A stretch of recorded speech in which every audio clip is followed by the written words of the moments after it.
Ce soir, j'aimerais encourager quelqu'un qui peut-être se sent délaissé, abandonné, se sent peut-être comme quelqu'un qui ne sert à rien, dont personne n'a besoin, personne ne regarde. Sache que Jésus te voit. Il y a un passage qui m'a marqué dans le livre de Romains, et c'est Romains chapitre 8 au verset 33 et 34 qui dit ceci. Qui accusera les élus de Dieu? C'est Dieu qui justifie. Qui les condamnera? Christ est mort. Bien plus, il est ressuscité. Il est à la droite de Dieu et il intercède pour nous. Ce soir, je veux te dire que tu es le choix de Dieu. Lorsqu'on repart dans ce passage et qu'on dit qui accusera les élus de Dieu, je remplacerai par qui accusera les choix de Dieu. Tu es le choix de Dieu. Lorsqu'il t'a vu, qu'il a regardé tout autour de lui, il s'est dit que toi, il avait besoin de toi. Il t'a trouvé juste à ses yeux. Et selon lui, tu es irréprochable. Tu es sans faute. Tu n'es pas à blâmer. Parce qu'il a pris le temps de t'élire, de te choisir, de décider qu'il a besoin de toi. Et lorsqu'on regarde nos défaites, qu'on regarde nos faiblesses et qu'on se rappelle que Dieu nous a choisis, on se dit qu'en fait, on a vraiment quelque chose à faire sur terre. Et cette chose, c'est de le servir. Parce que oui, en effet, on peut se sentir seul, on peut se sentir abandonné des siens, on peut se sentir calomnié par les siens. Mais lorsqu'on sait qu'il y a quelqu'un de suprême, le créateur de toutes choses, qui a pris son temps de nous choisir, de nous élire, tout cela n'est que vanité à nos yeux, parce que nous savons que nous avons un service à rendre. Et c'est celui de servir notre Dieu, qui a été fidèle envers nous. Mais pour cela, il faut s'éloigner du péché. Parce que justement, une chose que Dieu renie, c'est le péché. Et nous le savons tous, que le salaire du péché, c'est la mort. Alors, une petite liste pour aider. Il ne faut pas garder rancune. On t'a fait du mal, mais n'aie pas rancune, n'aie pas de haine en toi, ne porte pas de mauvaises idées, de mauvaises pensées. Ne juge pas, car tu ne sais pas celui qui est en face de toi, tu ne sais pas ce qu'il vit, tu ne sais pas aussi ce qu'il ressent. Alors ne juge pas, et tu es mal placé pour juger. Le seul juge suprême, c'est Dieu. Ne promène pas de mauvais regards, de peur de faire du mal à celui qui t'a choisi. En effet, lorsqu'on pêche, lorsque nous péchons, nous faisons du mal à Dieu. Et il faut se dire que c'est comme si on avait peur de faire du mal, de décevoir son père ou sa mère. C'est de même pour Dieu. Et d'ailleurs, c'est de plus belle pour Dieu, parce que c'est lui qui nous a créés. Donc, de peur de heurter ce Dieu-là, évitons de régner dans le péché. C'est vraiment quelque chose sur lequel j'aimerais qu'on accentue notre vie chrétienne. C'est de s'éloigner du péché. Faisons en sorte de ne pas décevoir notre Dieu. Parce que lui, en l'occurrence, chaque jour qu'il crée, il nous rappelle son amour en nous donnant le souffle de vie et l'opportunité de pouvoir le servir. Et lorsqu'on va plus loin, au verset 34, ça dit « Qui les condamnera? Christ est mort, et bien plus, il est ressuscité, il est à la droite de Dieu et il intercède pour nous. » Quand on lit ce passage, quand je l'ai lu, la révélation que j'ai eue, c'est que je fais vraiment plus sujet de condamnation. Ce qui veut dire que, en fait, mon identité, moi, tout mon être, moi, Andrea Cablan, est accepté.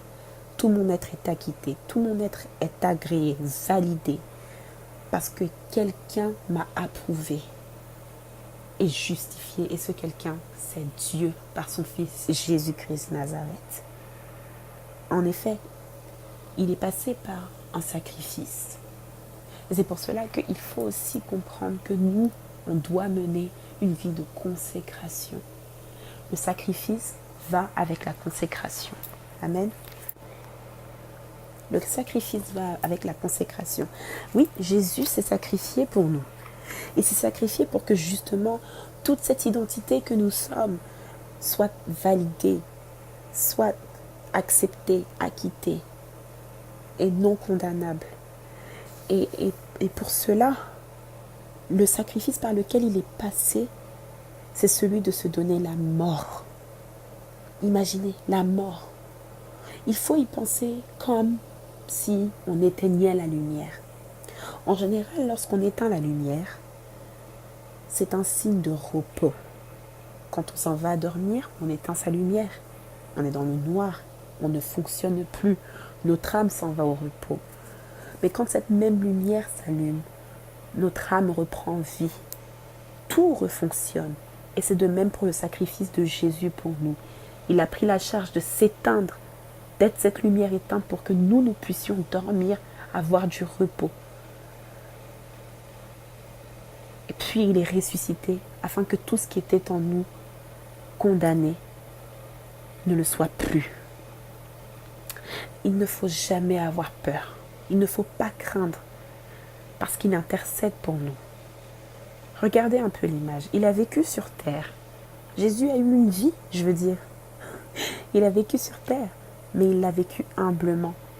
Puis, sur cette même terre sur laquelle il a vécu, enseigné, aimé, guidé, il s'est aussi sacrifié pour nous, pour toi et pour moi, par amour et obéissance, au prix qu'il devait payer. Il est mort pour nous et ensuite il est ressuscité. Mais aujourd'hui même, dans toute sa splendeur, dans toute sa gloire, il continue de nous aimer et de se battre pour nous. Vous vous en rendez compte que lorsqu'on s'en va dormir, notre esprit en fait est éteint. Tout en nous n'est plus. Et le combat spirituel s'effectue. Le monde des ténèbres contre le monde des cieux. Et ce combat-là, puisque nous sommes endormis, c'est pas nous qui le menons, n'est-ce pas? C'est Jésus qui le mène pour nous. C'est l'Esprit Saint qui combat pour nous. Les anges que Dieu a assignés pour nous qui combattent pour nous. Et tout cela, c'est Dieu dans toute sa gloire et sa splendeur. Tout cela, c'est Dieu dans toute sa magnificence. Et c'est lui dans tout son amour pour nous. Il combat pour nous. Et sa parole dit, il est à la droite de Dieu et il intercède pour nous.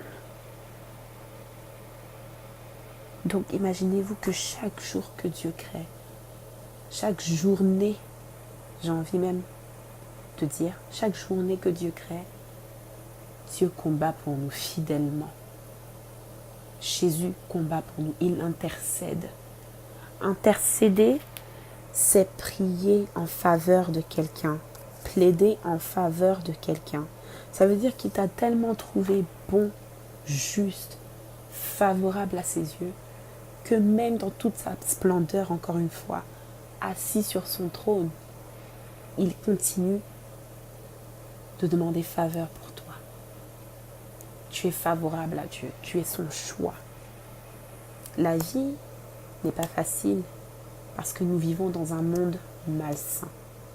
Mais lorsque nous avons Jésus, ce monde-là, nous le vivons autrement.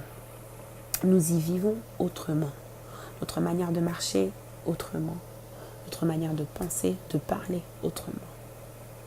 Donc ce matin ou ce soir, je suis venue fortifier quelqu'un pour te dire que tu es le choix de Dieu.